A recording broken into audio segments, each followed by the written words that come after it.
Full Moon sale ಬೆಳಗ್ಗೆ 9 ಗಂಟೆದಿಂದ ರಾತ್ರಿ 12 ಗಂಟೆವರೆಗೆ ಆಗಸ್ಟ್ 28 ಒಂದು ದಿನಕ್ಕೆ ಮಾತ್ರ. ಈ ಹಿಂದೆ ಪ್ರತಿಷ್ಠಿತ ಹೋಟೆಲ್ಗಳ ಮೇಲೆ ರೇಡ್ ಆಗಿರುತ್ತೆ, ಆದರೂ ಕೂಡ ನಮ್ಮ ಮೇಲೂ ರೇಡ್ ಆಗಬಹುದು.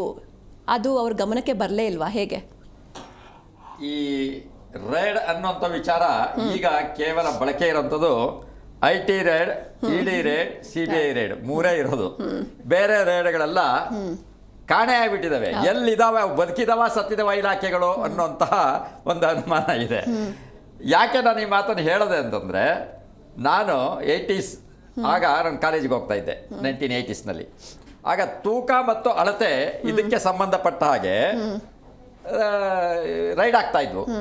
ಅಂಗಡಿಗಳಲ್ಲಿ ಅವಾಗ ತೂಕದ ಕಲ್ಲಿರ್ತಿತ್ತು.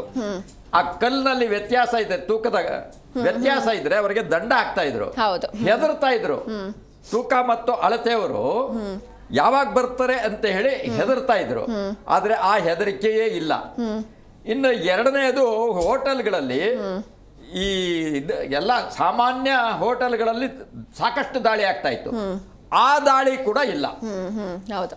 ಆದರೆ ಈಗ ನೀವು ಹೇಳಿದ್ದು ಎರಡು ರೀತಿಯ ದಾಳಿಗಳು. ಒಂದು ಹೋಟೆಲ್ ಮೇಲೆ, ಇನ್ನೊಂದು ಪಂಚತಾರ ಹೋಟೆಲ್ಗಳ ಮೇಲೆ. ಅದು ಬೆರಳೆಣಿಕೆ ಒಂದು 8-10 ಹೋಟೆಲ್ಲು. ಈಗ ಬೆರಳೆಣಿಕೆಯ 8-10 ಕ್ಲಬ್ಗಳು. ಈ ಹೋಟೆಲ್ಗಳ ಮೇಲೆ ದಾಳಿ ಮಾಡಿರುವಂತ ಉದ್ದೇಶ ಏನು ಅಂದರೆ, ಇದರ ಹಿಂದೆ ಭ್ರಷ್ಟಾಚಾರದ ವಾಸನೆ ಇದೆ, ಅದಕ್ಕೋಸ್ಕರ ಮಾಡಿದ್ದಾರೆ. ಇದು ಕ್ವಾಲಿಟಿಯನ್ನ ನಿಯಂತ್ರಣ ಮಾಡಲಿಕ್ಕೆ ಮಾಡಿದ ಉದ್ದೇಶ ಅಲ್ಲ ಅಂತ ಹೇಳ್ತೀನಿ. ಇದರಲ್ಲಿ ಜನಹಿತ ಇಲ್ಲವೇ ಇಲ್ಲ ಅಂತ ನಾನು ಹೇಳ್ತೀನಿ.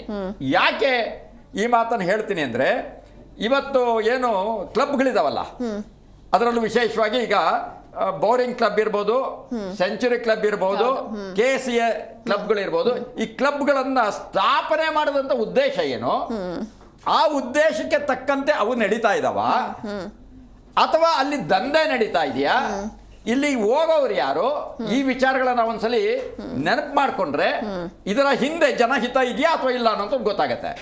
ಅಲ್ಲಿಗೆ ಹೋಗುವಂತವ್ರು ಎಲ್ಲರೂ ಕೂಡ ಏನು ಎಲೈಟ್ ಪೀಪಲ್ಸ್. ಅಂದ್ರೆ ಈಗ ನಾವು ಬೌರಿಂಗು ಅಥವಾ ಇದಕ್ಕೆ ಹೋದ್ರೆ 4,000 6,000 ಅಥವಾ 8,000 ಜನ ಇರ್ತಾರೆ. ಈ ಎಲ್ಲಾ ಕ್ಲಬ್ಗಳು ಇಂಟರ್ ರಿಲೇಟೆಡ್ ಏನಾದ್ರು ಮಾಡ್ಕೊಂಡಿದ್ರೆ ಒಂದು 6,500 ಕ್ಲಬ್ಗಳಿದೆ ಇಡೀ ಏನೋ ದೇಶದಲ್ಲಿ. ಒಂದು 8-10 ಹೊರ ದೇಶದ ಕ್ಲಬ್ಗಳು ಜಾಯಿನ್ ಆಗಿರ್ಬೋದು. ಆದ್ರೆ ಈ ಎಲ್ಲಾ ಕ್ಲಬ್ಗಳಿಗೆ ನೀವು ಎಲ್ಲಿಂದ ಎಲ್ಲಿಗೆ ಹೋದ್ರು, ಇವತ್ತು ನಮ್ಮ ಬೆಂಗಳೂರಿಂದ ತಗೊಂಡು ಈ 3 ಕ್ಲಬ್ ಹೆಸರು ಹೇಳಿದ್ನಲ್ಲ, ಇವು 3 ಕ್ಲಬ್ಗಳು ಸರ್ಕಾರಿ ಜಾಗದಲ್ಲಿದ್ದಾವೆ. ಸರ್ಕಾರಿ ಜಾಗ ಅದು. ಆದ್ರೆ ಅಲ್ಲಿ ಮೆಂಬರ್ಶಿಪ್ ತಗೊಳ್ಬೇಕು ಅಂತಂದ್ರೆ ಮಿನಿಮಮ್ 30 ಲಕ್ಷ, 40 ಲಕ್ಷ, 50 ಲಕ್ಷ ಇದೆ ಮೆಂಬರ್ಶಿಪ್. ಯಾರ ಸಲುವಾಗಿ ನೀವು ಮೆಂಬರ್ಶಿಪ್ 50 ಲಕ್ಷ? ಏನು ಸಲುವಾಗಿ? ಮೆಂಬರ್ಶಿಪ್ ತಗೊಳ್ಳೋದೇ ಒಂದು ದೊಡ್ಡ ಇದು.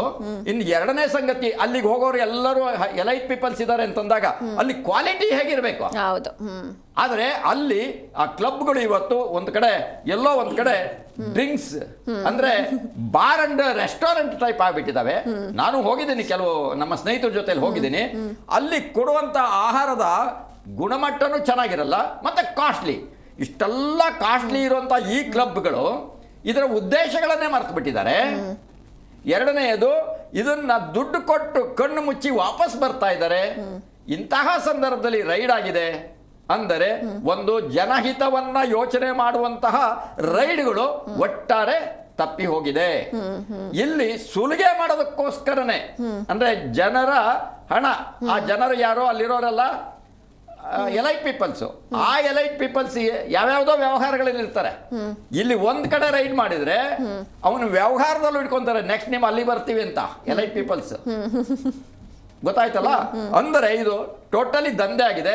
ನಿಮ್ಗೆ ಇಲ್ಲಿ ಇನ್ನೊಂದು ಹೇಳಬೇಕು ಅಂತಂದ್ರೆ, ಮೆಂಬರ್ಶಿಪ್ ಏನಾರ ಮಾಡ್ಕೊಳ್ಳಿಕ್ಕೆ ಹೋದರೆ ಆ ಮೆಂಬರ್ಶಿಪ್ಗೆ ಈಗ ನಾವು ಮೆಡಿಕಲ್ ಸೀಟು, ಇಂಜಿನಿಯರಿಂಗ್ ಸೀಟ್ ಹಿಂದೆ ಮಾಡ್ಕೊಂತಿದ್ರು ಅಂತ ಕೇಳಿದ್ವಲ್ಲ, ಆ ರೀತಿಯಲ್ಲಿ ಅಲ್ಲಿರುವಂತ ಆಡಳಿತ ಮಂಡಳಿಯವರು ಈ ಸೀಟ್ಗಳನ್ನ ಮಾರ್ಕೊಂತಾರೆ.